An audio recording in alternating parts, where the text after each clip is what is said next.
Ayatollah Ali খামেনির সমাহিত করার পরে, তার অন্ত্যেষ্টিক্রিয়া সম্পন্ন হওয়ার পরে বা তাকে দাফন করার পরে, তাকে কবরস্থ করার পরে, এটা তো দীর্ঘদিন ধরে চলবে, 5-6 দিন ধরে চলবে এই কাণ্ডটা। ইরানের বিভিন্ন শহরে কোমে হবে, মাসাহাদে হবে, তেহরানে হবে, সেগুলো বলবো। তো সেই সময়টা ভারতে কিন্তু একটা বড় থ্রেট রয়েছে বন্ধুরা, বিরাট বড় থ্রেট রয়েছে। সেইটাকে কেন্দ্র করে এমন একটা নৈরাজ্য তৈরি করার চেষ্টা করা হতে পারে যাতে করে কিছু মানুষের প্রাণহানি হতে পারে, জাতীয় সড়ক অবরোধ করা হতে পারে, অগ্নিসংযোগ করা হতে পারে। রাজ্য পুলিশ এবং কলকাতা পুলিশের কাছে এই খবরটা পৌঁছে গেছে যে আগামী 4 জুলাই থেকে 9 জুলাইয়ের মধ্যে কোনো বড়সড় কোনো নাশকতা করার চেষ্টা করা হতে পারে এবং পুলিশ কিন্তু তৈরি আছে। এবারে আর শুধুমাত্র যে বাটাম দিয়ে পেটানো হবে তাই নয়, অন্যরকম কিছু কাণ্ড হয়ে যেতে পারে, যোগী পুলিশ যেটা করে থাকে। অতএব সাধু সাবধান।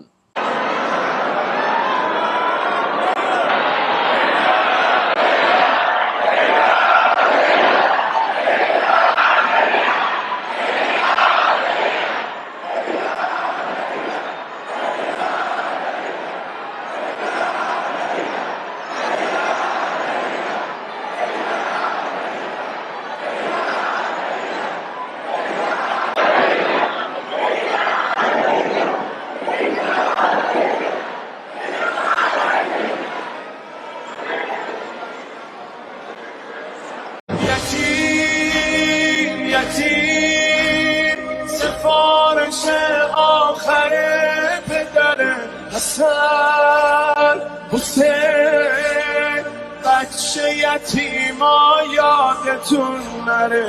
حسن حسین، بچه یتیما یادتون.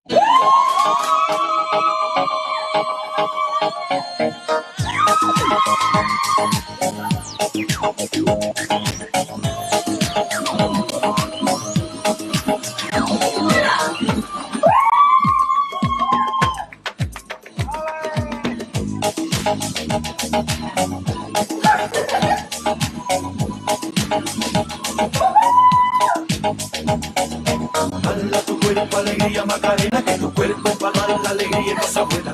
Bala tu cuerpo alegría Macarena.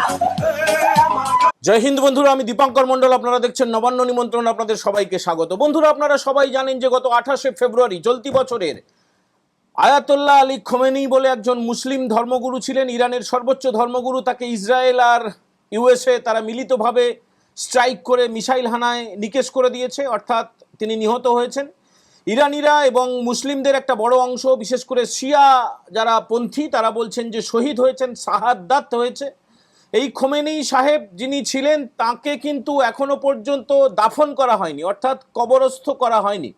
ঘটনা ঘটেছিল 28শে ফেব্রুয়ারি, তারপরে 3 মাসেরও বেশি সময় কেটে গেছে এবং এই যে আয়াতুল্লাহ আলী খামেনি, তার অন্ত্যেষ্টির পূর্ণাঙ্গ সময়সূচি ঘোষণা করেছে ইরান সরকার। ইরান সরকার ঘোষণা করেছে যে আগামী 9 জুলাই, আগামী মাসে 9 জুলাই তাকে তার জন্মস্থান মাসহাদ বলে একটা শহর রয়েছে ইরানে, সেখানে তাকে সমাহিত করা হবে, অর্থাৎ তার দাফন করা হবে, অর্থাৎ কবর দেওয়া হবে। মুসলিমদের কবর দেওয়া হয়, আপনারা জানেন।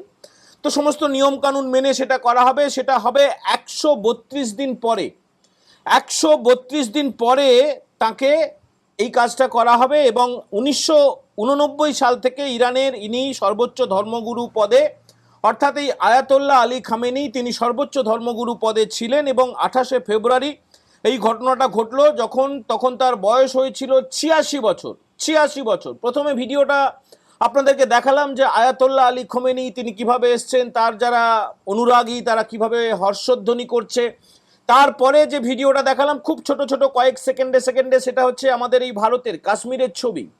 এখানে একটা শোক মিছিল হয়েছিল। শুধু কি কাশ্মীরে হয়েছিল, কারগিলে হয়েছিল, হায়দ্রাবাদে হয়েছিল, কেরালায় হয়েছিল, লখনৌতে হয়েছিল, হায়দ্রাবাদে হয়েছিল, কলকাতায়, মানে ভারতের বিভিন্ন শহরে শহরে শোক প্রকাশ করা হয়েছিল এবং শোকের নাম করে বেশ কিছু বিশৃঙ্খলাও তৈরি হয়েছিল, অ্যানার্কি তৈরি হয়েছিল।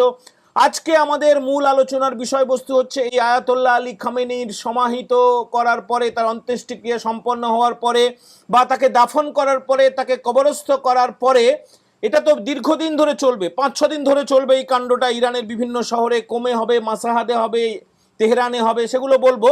তো সেই সময়টা ভারতে কিন্তু একটা বড় থ্রেট রয়েছে বন্ধুরা, বিরাট বড় থ্রেট রয়েছে। কেন বলছি থ্রেট রয়েছে? তার কারণ এই আয়াতোল্লাহ আলী খামেনেই তাকে নিকেশ করার পরে তারপর থেকে যুদ্ধ কিন্তু এখনো পর্যন্ত চলছে। আমেরিকা ইসরায়েল মিলিতভাবে এই স্ট্রাইকটা করেছিল এবং তারপর থেকে বিশ্ব জুড়ে একটা অস্থির পরিবেশ বিশেষ করে মধ্যপ্রাচ্যে তৈরি হয়েছে এবং তারপর থেকে উদ্ভূত পরিস্থিতিতে তেলের দাম বাড়া, গ্যাসের দাম বাড়া ইত্যাদি ইত্যাদি। ভারত সরকার একমাত্র, মানে এই প্রতিবেশী দেশগুলো বাদ দিলে, মানে নেপাল, বাংলাদেশ, পাকিস্তান, শ্রীলঙ্কা এগুলো বাদ দিলে ভারত সরকার দৃঢ়ভাবে এটাকে কিন্তু আটকেছে। এই নৈরাজ্য বা এই অস্থির অর্থনীতির অস্থিরতাটাকে আটকে দিয়েছে। অন্যদিকে আইন শৃঙ্খলার অস্থিরতাটাকেও আটকে দিয়েছে। আর আগামী 9 তারিখে 9 জুলাইতে যখন মাসহাদ শহরে, যেখানে এই আয়াতোল্লাহ আলী খোমেনি জন্মেছিলেন, সেখানে কিন্তু এই দিনে, মানে সেখানে যখন তাকে কবরস্থ করা হবে, সমাহিত করা হবে, দাফন করা হবে, তখন ভারতেও একটা থ্রেট রয়েছে।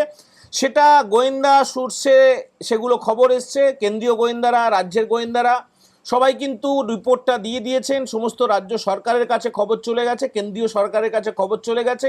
আইন শৃঙ্খলা ব্যবস্থাটাকে ঠিক রাখার জন্য, পরিস্থিতিটাকে নিয়ন্ত্রণে রাখার জন্য সে ব্যাপারেও আমরা কথা বলবো। একটুখানি আপনারা প্রথমে জেনে নিন যে 4 তারিখ থেকে এই দাফনের কাজ শুরু হবে, এই সমাহিত করার কাজ শুরু হবে। অন্ত্যেষ্টি প্রক্রিয়া আয়াতোল্লাহ আলী খামেনির 4 তারিখ থেকে শুরু হবে। 4 থেকে 6 জুলাই অন্ত্যেষ্টি ক্রিয়ার প্রথম ধাপ হবে তেহরানে।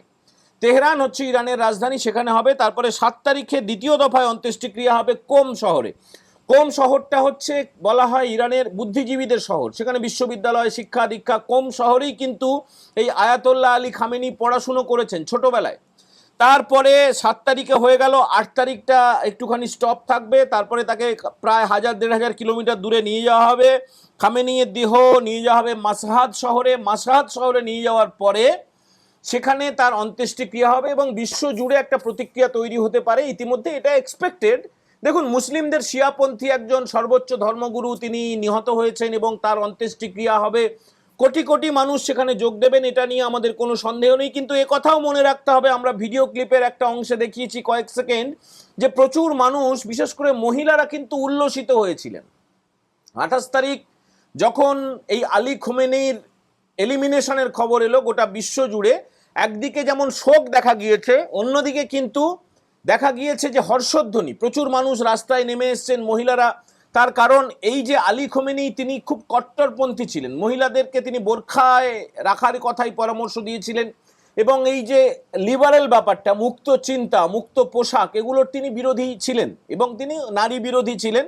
ফলে নারীরা, বিশেষ করে ইরানের মহিলারা যারা বাধ্য হয়ে অন্যান্য শহরে চলে গেছে, ইউরোপে চলে গেছে, আমেরিকায় চলে গেছে, ভারতে চলে এসছে, তারা কিন্তু বিরাট উল্লাস প্রকাশ করেছিলেন। এইবারে আমরা আসছি যে এই যে 4 তারিখ থেকে শুরু হবে এবং 9 তারিখে মাসহাদে যে সমাহিত করার কাজ হবে, আলী খোমেনির দেহ, আয়াতোল্লাহ আলী খোমেনিকে কবরস্থ করা হবে, দাফন করা হবে। সেই সময় ভারতের কোন কোন শহর থ্রেটের মুখে রয়েছে? ভারতের প্রথম শহর হচ্ছে শ্রীনগর, কাশ্মীর। তারপরে শহর হচ্ছে কার্গিল, মানে এইসব জায়গায় শিয়াপন্থীরা প্রচুর সংখ্যায় আছেন। লখনৌতে হতে পারে, হায়দ্রাবাদে হতে পারে, কেরালার তিরুবনন্তপুরমে হতে পারে এবং পশ্চিমবঙ্গের কলকাতা সহ কয়েকটা জেলা যেমন মুর্শিদাবাদ, দিনাজপুর, মালদা, এই জায়গাগুলোকে আলাদা করে চিহ্নিত করা হয়েছে এবং লাল দাগ করে দেওয়া হয়েছে। রেড কর্নার নোটিশ নয়, কিন্তু একটা অন্য রকমের একটা খুব সিরিয়াস নোটিশ দিয়ে দেওয়া হয়েছে। সিরিয়াসভাবে গোয়েন্দাদের এই রিপোর্ট আসার পর থেকে লালবাজার সহ রাজ্য পুলিশের গোয়েন্দা দপ্তর, আইবি বা ধরুন এসটিএফ, সিআইডি বা যেগুলো ডিজি পুলিশ, সবাইকেই জানিয়ে দেওয়া হয়েছে যে এই 4 তারিখ থেকে 9 তারিখের মধ্যে একটা বড় অশান্তি হতে পারে। এবং আরেকটা খুব খারাপ একটা রিপোর্ট এসছে, সেটা হচ্ছে এ রাজ্যের যারা শাসক দল ছিল, তৃণমূল কংগ্রেস, যাকে আমরা চোরামূল বা তোলামূল বলি, সেই দলটা তো ভেঙে গেছে। সেই দলটার মালিকানা আর তাদের হাতে নেই, মানে কালীঘাটের হাতে আর সেই দলের মালিকানা নেই। সংসদীয় দল ভেঙে গেছে, পরিষদীয় দল ভেঙে গেছে। তারপরে তারা আদ্যপান্ত চেষ্টা করছে, আপ্রাণ চেষ্টা করছে যে দলটাকে টিকিয়ে রাখতে হবে এবং প্রাসঙ্গিক থাকতে হবে। আপনারা জানেন যে এটা মহরমের মাস। মহরমের মাস, এই কারণেই কিন্তু এই ডেটগুলো বেছে নেওয়া হয়েছে ইরানের তরফে। গোটা পৃথিবী জুড়ে মহরম উদযাপন করা হয়, একটা শোক পালন করা হয়। তো সেই শোকের সঙ্গে আরেকটা শোককে জুড়ে দেওয়া হয়েছে এবং এইটাকেই কিন্তু টার্গেট করছে যারা আগে ক্ষমতায় ছিল। 4 মের আগে পর্যন্ত পশ্চিমবঙ্গের ক্ষমতায় ছিল সেই তোলামূল বা চোরামূলদের যে লোকজন কয়েকজন আছে, তারা এই বিষয়টাকে তারা নিজেদেরকে প্রাসঙ্গিক করে রাখার জন্য তারা কিন্তু, হ্যাঁ, বাংলাদেশেও এই বিরাট একটা হবে দেখবেন। মানুষের মধ্যে যে শোকের আবহ, শোককে কেন্দ্র করে নৈরাজ্যের আবহ ইত্যাদি ইত্যাদি যা যা হওয়ার তা বাংলাদেশেও হবে, পাকিস্তানে হবে, বাংলাদেশে হবে, বিভিন্ন মুসলিম দেশগুলোতে তো হবে অবশ্যই।